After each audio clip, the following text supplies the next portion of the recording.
Palavra aberta.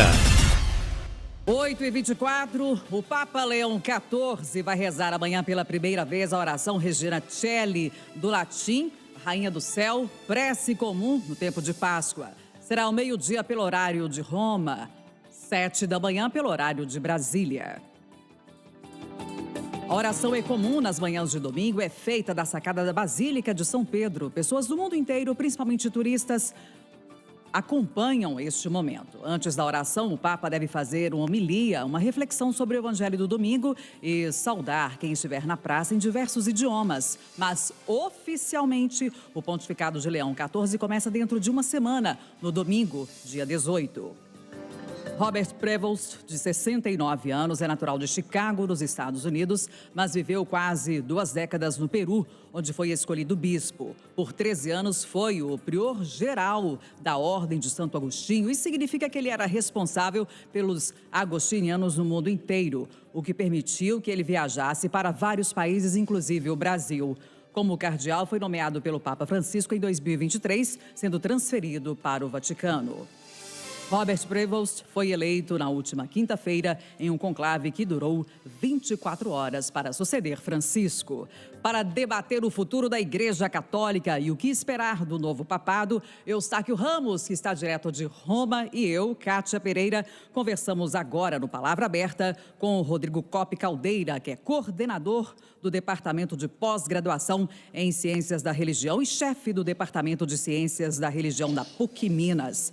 Atua na linha de pesquisa da religião contemporânea e também em temas como história e ciências da religião, papados modernos e contemporâneos, catolicismo contemporâneo, conservadorismo, tradicionalismo e direita religiosa. Rodrigo Coppi, bem-vindo ao Palavra Aberta. Bom dia, obrigada pela presença. Bom dia, eu que agradeço, e bom dia aos ouvintes da Itatiaia. Estamos recebendo também o professor Edivar Guimarães. Ele é teólogo, professor do mestrado em Teologia Prática da PUC Minas e atua como temas cristianismo no mundo inteiro e diálogo entre igrejas cristãs e outras religiões. Bem-vindo, professor. Bom dia, obrigada pela presença. Uma alegria, Kátia, estar aqui nesse programa e meu bom dia a todos os seus ouvintes.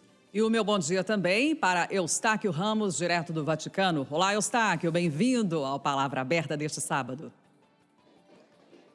Olá, Kátia Pereira, é um prazer falar com você, bom dia. 8 horas e 26 minutos aí no Brasil, 1h26 da tarde aqui no Vaticano. Eu cumprimento você, cumprimento a quem nos acompanha na Itatiaia e cumprimento principalmente os nossos convidados, o Rodrigo e o Edivar, para esse debate tão importante sobre o futuro da Igreja Católica, ao vivo, eu aqui da Praça São Pedro, no Vaticano. A gente lembra que o Eustáquio Ramos está no Vaticano desde os funerais do Papa Francisco, então ele acompanhou a despedida ao Papa Francisco, acompanhou o pré-conclave, o conclave e permanece nessa cobertura especial da Itatiaia em Roma. Vamos começar ouvindo o professor Rodrigo Coppi. São 3 dias, né, desde a eleição de Leão XIV. Até agora a gente pode falar de pistas, porque oficialmente o papado começa no dia 18. Amanhã também haverá uma aparição de Leão XIV na sacada da Basílica de São Pedro. Então a gente até agora tem pistas de quem é esse novo Papa. O que você pode destacar para a gente, professor? A gente tem primeiro a questão do nome, né? A escolha do nome de Leão XIV é paradigmático, à medida que ele nos traz, claro, a lembrança de uma linhagem de papados, né, de 13 leões, vamos dizer assim, mas que a marca real é a marca do Papa Leão XIII. E Leão XIII foi um Papa da virada do século XIX para o XX, 1878 a 1903, durou o papado, de Pet, que era o nome dele, um diplomata, e que, ao mesmo tempo que ele caminhou dentro de uma perspectiva intransigente de condenação da modernidade e das ideologias que apareciam ali, né, que era o liberalismo e o socialismo principalmente, ele deu um passo a mais, que foi de propor uma forma da igreja lidar com a modernidade, né, com as questões sociais emergentes, a questão da desigualdade, de uma industrialização violenta que acontecia na Europa, né? E além disso, dessa questão social, algo que é pouco lembrado, que eu quase não ouvi ninguém dizer, que foi a tentativa de Leão XIII de unificar os católicos na França. Sim. Né? Quer dizer, na França você tem um catolicismo dividido, que é um catolicismo dividido entre monarquistas e republicanos, e ele, a partir de um momento de uma encíclica dele, ele faz o convite aos católicos a aderirem à república, né? Tentando unificar o catolicismo. Não deu certo, mas foi uma tentativa dele. Então, você vê Leão XIV como um papa que vai lidar com um momento atual, que é um momento, né, de convulsão tecnológica, né? Você tem uma revolução tecnológica, você tem uma terceira, quarta revolução industrial acontecendo, né? Que promete que 1 bilhão de pessoas vão ficar sem emprego até 2030, né, no mundo. E você tem uma divisão entre católicos também, né? Uma igreja dividida, né, também com conflitos internos que ele vai precisar lidar. Pois é, professor. Então, a gente, a seguir, quer te ouvir mais sobre essa divisão interna do catolicismo, mas Eustáquio Ramos, direto de Roma, quer já fazer também uma abordagem inicial, professor Edivar. Exatamente. Kátia, professor, a gente está discutindo nesse Palavra Aberta, e vem discutindo nos últimos dias também, o futuro da Igreja Católica.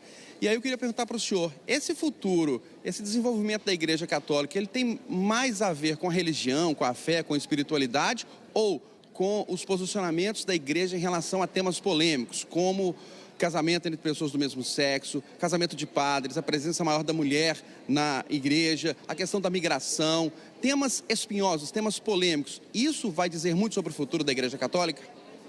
Eu agradeço a pergunta, é uma ótima pergunta, né? Quer dizer, se a gente pensar bem, a gente não precisa ser uma coisa ou outra.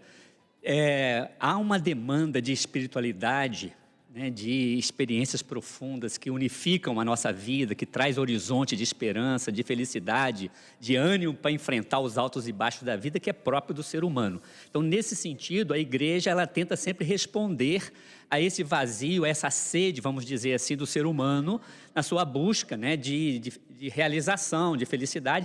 E a experiência espiritual ela é decisiva nesse aspecto. Agora, essa demanda do ser humano, ela acontece sempre enraizada numa realidade, num contexto. E aí você tem toda a razão em elencar diversos temas de fronteira, vamos dizer assim. Alguns preferem falar polêmicos, mas é onde o cristianismo ou tem dificuldade de chegar ou percebe o grito, as demandas que nascem.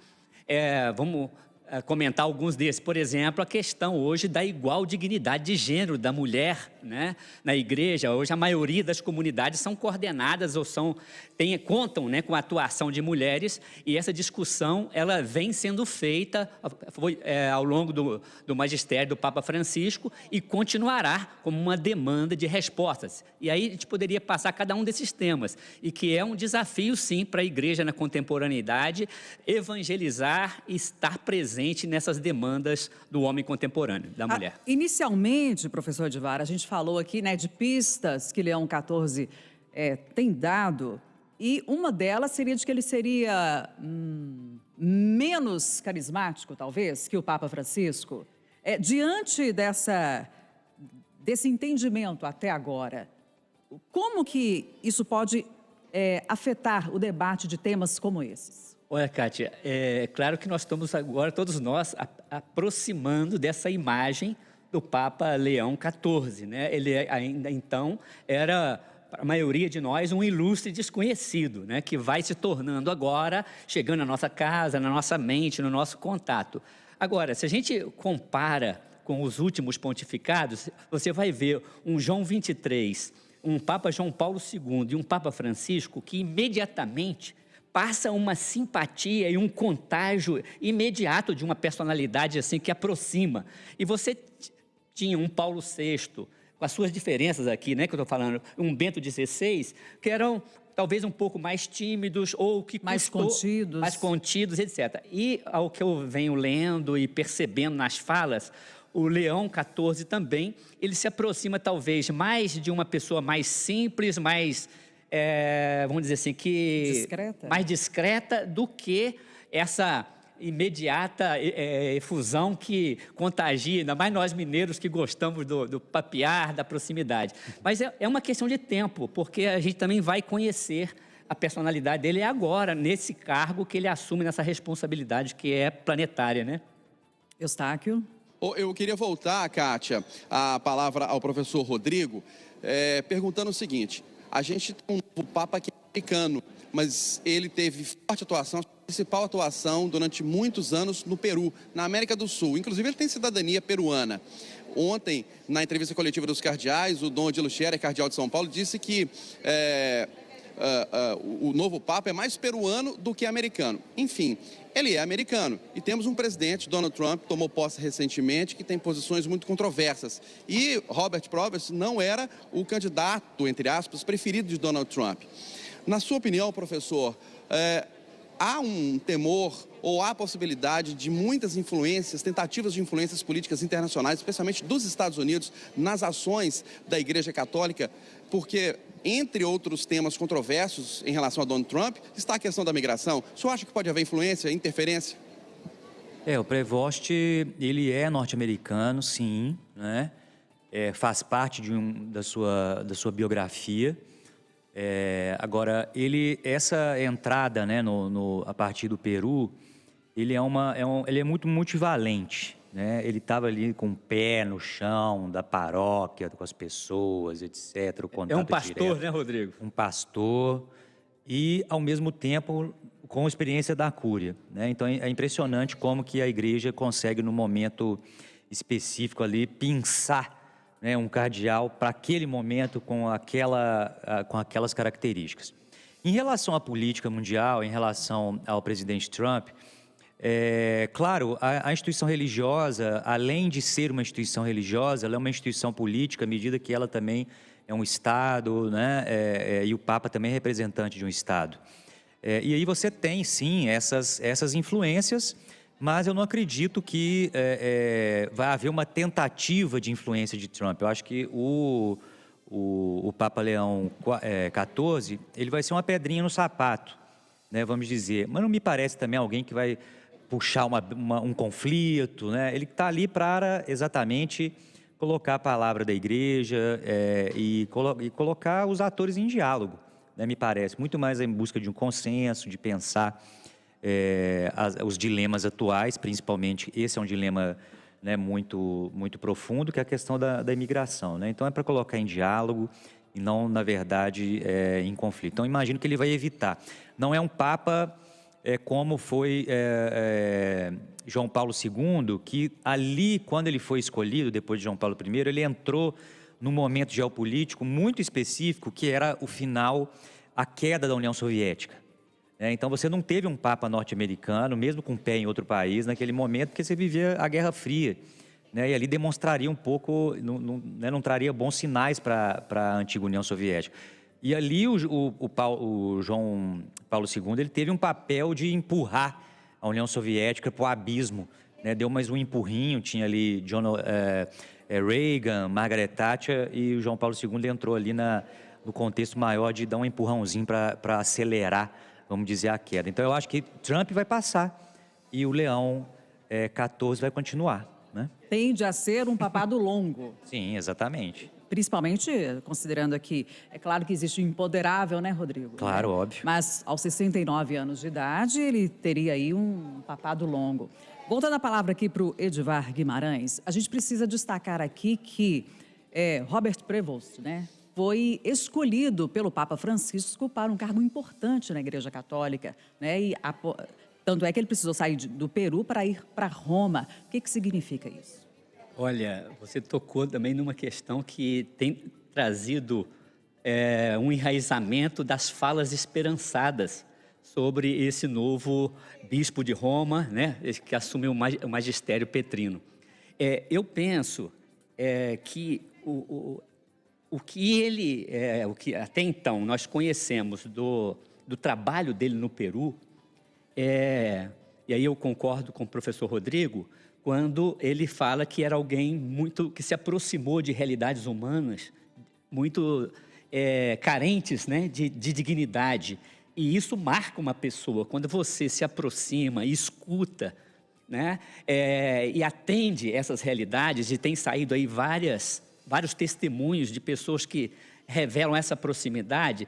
Então, quando Francisco, se a gente volta um pouquinho, né, era um Papa que revelou essa necessidade dessa aproximação, dessa escuta, para que a palavra da igreja ela conseguisse ali iluminar, alimentar a esperança e ser uma palavra para o mundo inteiro, simbólica, que provoca, né, uma conversão a essas realidades. A gente pode esperar, sim, que o Papa Leão XIV dê continuidade ao que Francisco vinha fazendo, no sentido de trabalhar aquilo que seriam os grandes desafios do mundo contemporâneo. E entre eles está, como bem o Rodrigo colocou, né, processos que tendem a piorar, né, ainda mais a realidade de quem já está excluído ou tem dificuldade de conquistar a sua dignidade. Então, e é uma igreja católica que está presente no mundo inteiro, todos esperam uma palavra profética, uma palavra que anima, né, a busca de políticas públicas de defesa da vida, de a gente melhorar, ainda mais agora no cuidado com a terra, né, com a nossa casa comum, que seja alguém sensível a essas realidades que nós temos que enfrentar. Voltando aqui para o Rodrigo Coppi, inicialmente você falava também de uma divisão interna, né, na Igreja Católica. Que divisão é essa? Entre conservadores, entre quem defende mais a tradição da igreja e os chamados progressistas que lidam com os temas do mundo contemporâneo? E como que o Papa Leão, como que Francisco enfrentou essa temática e o que espera Leão XIV? Esses conceitos progressistas conservadores a gente utiliza para tentar entender um pouco a realidade selvagem, né? Então, assim, a realidade é muito mais complicada e as pessoas são muito mais complexas do que simplesmente eu sou progressista, eu sou conservador, né? O Papa pode ser progressista aqui numa perspectiva, um pouco mais conservador em outra perspectiva, como nós, né? Como ouvinte aí, está escutando, ele sabe bem disso que é o que eu estou falando. No caso da igreja, o Francisco, ele, como foi um Papa muito, entrou numa perspectiva de deslocamento geográfico, geopolítico da igreja, e ele mexeu, e ele entrou a partir diretamente com tentativas de fazer reformas na cura, etc. Você teve alguns tipos de resistência, né? Primeira coisa que eu percebi na hora que o Papa Leão XIV apareceu ali na Basílica do Vaticano, foi a sua vestimenta. Né? Ele voltou com a vestimenta tradicional, de um Papa tradicional. Né? Então, isso aí já é um recado. Isso foi uma imagem, a meu ver. O Francisco, você pega as 4 imagens dos últimos 4 papas entrando ali, o Francisco ele entra de branco, ele vem com uma veste mais simples. Né? Já Leão XIV veio com a mozeta, veio com, né, todo paramentado, e isso demonstrou, isso foi um sinal, um aceno a grupos mais conservadores. Né? Então ele acenou a partir desse simbolismo, ele falou em italiano, ele falou, primeira vez que um Papa fala em espanhol ali, né, ele falou em espanhol para o seu povo do Peru, e ele falou em latim, né, que também é um outro ponto desses grupos. Né? Então Francisco, apesar de todo o caminho que ele fez de reforma, ele restringiu a missa, a liturgia antiga para grupos que desejavam ter essa liturgia, né? E pré-voste a gente precisa esperar, né? Mas parece que vai ter um homem do meio, né? Assim, da coluna do meio, uma tentativa de equilibrar essas forças, de dialogar com esses dois, vamos dizer, esses dois campos. Né? Então ele tem as suas preocupações em relação à questão climática, a questão política, a questão da mulher, a questão LGBT, mas ele também quer unificar a igreja. Né? Então acho que esses sinais ali simbólicos iniciais já mostram alguma coisa para a gente. Só aproveitando essa deixa sua, antes de voltar a palavra para o Eustáquio, que ele também quer fazer uma questão aqui para o professor Edivar, a igreja conseguiu passar algum recado com um conclave que durou em torno de 24 horas? Conseguiu transmitir alguma mensagem ao mundo neste momento? A mensagem foi de uma escolha, de uma igreja... Principalmente aquela preocupação de que nós somos uma igreja unida? Mostrou... isso não exatamente demonstra que a igreja está unida, demonstra que naquele momento a solução foi essa, né? E mostrou que a solução foi dada rapidamente. Eustáquio. Professor Edivar, é a segunda vez seguida que um Papa escolhido, ele tem ligação com as Américas. Francisco era argentino, agora Leão XIV nasceu nos Estados Unidos, América do Norte, é a primeira vez que a América do Norte tem um representante, mas a sua atuação forte na América do Sul, no Peru.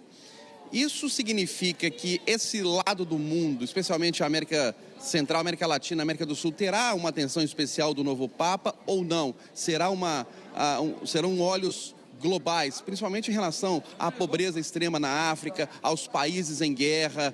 Qual que é a avaliação do senhor?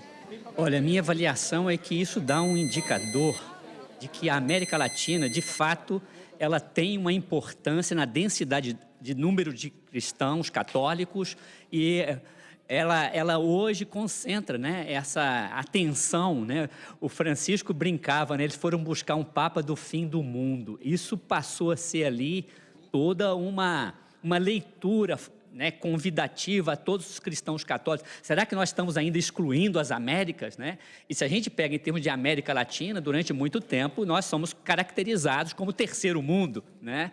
Então, assim, hoje a gente vê crescimento muito forte do cristianismo na África e no Oriente. Tanto é que muitos esperavam, talvez, um Papa africano ou um Papa que vinha de alguém de uma linha mais oriental, estava entre os mais cotados alguns. Mas eu penso que essa confirmação de um não europeu, ela dá um indicativo, sim, né? Durante muito tempo, o cristianismo que nós conhecemos, ele tinha uma matriz europeia quase que impositiva, determinante. E me lembro aqui que nos anos 60, um grande conhecedor da caminhada do cristianismo aqui na América Latina falava assim, Padre Henrique de Lima Vaz, já está na hora do cristianismo latino-americano ser fonte e não só reflexo da Europa.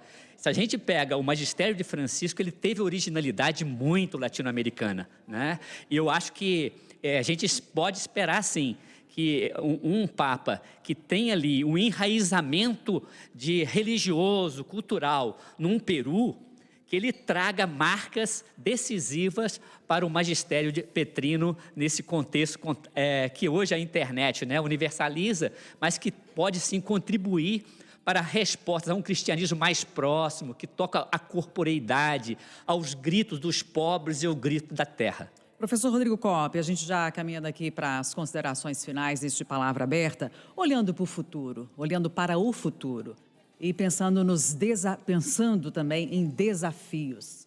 O que a gente pode esperar? Acho que o desafio com o nome Leão XIV, né, me parece que a igreja traz essa figura que tem essa preocupação com a questão do trabalho e essa questão da revolução tecnológica, né? A gente está vendo isso, nós professores universitários, a universidade como uma instituição global, ela não sabe para onde ir, no sentido de que como nós vamos fazer, né? A figura do professor, para onde vai isso, né? E o radialista, e o jornalista. E, quer dizer, a gente é um desafio enorme, né? Lidar com essa questão da revolução tecnológica, da inteligência artificial. Junto disso, algo também que não é muito falado, mas que eu acho que é o drama e o ponto que a igreja do futuro, a igreja desse milênio e do próximo vai ter que lidar, é com a biotecnologia, né? A engenharia genética, que entra de uma forma que já está aí, já existe soluções para determinadas questões, mas que vai chegar com uma questão ética, com uma questão moral muito importante, que é, por exemplo, você imaginar úteros artificiais, né? Quer dizer, uma diferença milenar entre homens e mulheres, né? Que existe, que é a questão da reprodução, de uma reprodução que não precisa mais nem da mulher para que nasça, né, um bebê. Então, essa questão biotecnológica, ela vai ser uma questão dificílima, né, no futuro, agora já é, e uma questão em breve que esse papado e os papados do futuro vão ter que lidar. Eu preciso ainda só fazer uma pergunta para o senhor, professor. É sobre a questão de abusos sexuais cometidos por sacerdotes. E ainda é uma resposta que a Igreja Católica precisa dar diante de tantos casos e também trazendo aqui um outro dado, né, da perda de católicos no mundo inteiro. Na verdade, eu faria só uma consideração que os católicos, eles crescem no mundo, né? Eles crescem no mundo inteiro, você pode consultar o Anuário Pontifício, e tanto na África quanto na Ásia. Ele perde na América Latina, sim, né? Tem alguns países muito católicos, como a Colômbia, por exemplo, mas a última pesquisa demonstra que a América Latina, sim, vem perdendo muito para o grupo dos evangélicos e para esses grupos chamados de sem religião, né? A questão dos abusos sexuais é uma ferida no corpo da igreja. Ela tem que ser tratada de maneira muito séria. Ela já vem lidando com essa questão de maneira cada vez mais dura, né? O Papa Francisco isso veio avançando muito nesse ponto, e esse desafio também é um grande desafio para a igreja, né? Então esperamos que Leão 14 também, e imagino que ele vá nesse caminho, vai tentar então lidar com essa ferida de maneira cada vez mais dura e que traga resultados efetivos. Eustáquio. Ô, Kátia, uma pergunta até final, né, para o professor Edivar. Estamos caminhando para o final, né, do nosso debate. Professor, diante dessa realidade que a gente tratou ao longo desse debate aqui no Palavra Aberta, com a sucessão agora, sai Francisco, né, falecido, entra Leão XIV, temas polêmicos, espinhosos, a gente sabe que existem diretrizes do Vaticano para os países, a CNBB estabelece diretrizes para as igrejas. Afinal de contas, que recado que os padres nas missas devem passar para os seus fiéis diante dessa realidade que vivemos? Olha, eu acho que uma pista interessantíssima foi dada pelo Leão XIV, né, logo na sua apresentação na Praça de São Pedro. Nós não podemos negar o acirramento dos conflitos no mundo atual, né? E ele afirmativamente disse, né, que a paz de Cristo, ela é uma paz desarmada e que desarmante, né? Então, que nos convida a uma paz inquieta, a essa aproximação do outro como um filho e uma filha de Deus. A mensagem central do cristianismo é aquilo que ele disse: o amor de Deus por nós é incondicional e a todos. Então, a gente tem que parar de apresentar um cristianismo para os católicos, né? A mensagem que o cristianismo é portador é uma mensagem humanista, que se compromete com o mundo, com a vida, com a defesa da dignidade humana. Então, nós precisamos sim, né, sem deixar de negar aí aquilo que o Rodrigo colocava como desafio de fronteira, mas nós, com todos os avanços tecnológicos, não conseguimos ainda fazer chegar o arroz e feijão em todas as mesas. Nós estamos num individualismo e numa indiferença. O Papa Francisco chamava de cultura da globalização da indiferença. Isso não pode nos afastar da pregação da igreja, né? Converter corações ao amor, à centralidade do amar, cuidar e servir. Eu penso que todo padre, todo líder leigo, né, liderança leiga, desde o Papa até o último fiel, todos temos que ser comprometidos com a vida, com o diálogo, com o dar as mãos e cuidar da nossa casa comum. Nós estamos encerrando o Palavra Aberta deste sábado. Hoje debatemos aqui o novo Papa, Leão XIV, e também o futuro da Igreja Católica. Recebemos Rodrigo Coppe Caldeira, que é coordenador do Programa de Pós-Graduação em Ciência da Religião da PUC Minas, atua na linha de pesquisa da religião e contemporaneidade, com experiências na área de História do Catolicismo Contemporâneo, lidando, por exemplo, com temas como História dos Papados, Catolicismo Contemporâneo, Conservadorismo, Tradicionalismo e Direita Religiosa. Obrigada pela presença. Até a próxima. Eu que agradeço. Recebemos também Edivar Guimarães, teólogo, professor do mestrado em Teologia Prática da PUC Minas, atua em temas como cristianismo no mundo urbano e diálogo entre igrejas cristãs e outras religiões. Professor Edivar, obrigado pela presença, foi um prazer tê-lo aqui, um grande abraço. Nós estamos encerrando o Palavra Aberta, obrigada a todos e lembrando que o Palavra Aberta vai ao ar todo sábado aqui no Jornal da Itatiaia e depois também fica em formato de podcast no canal da Itatiaia no YouTube e também nas plataformas de áudio. Palavra Aberta.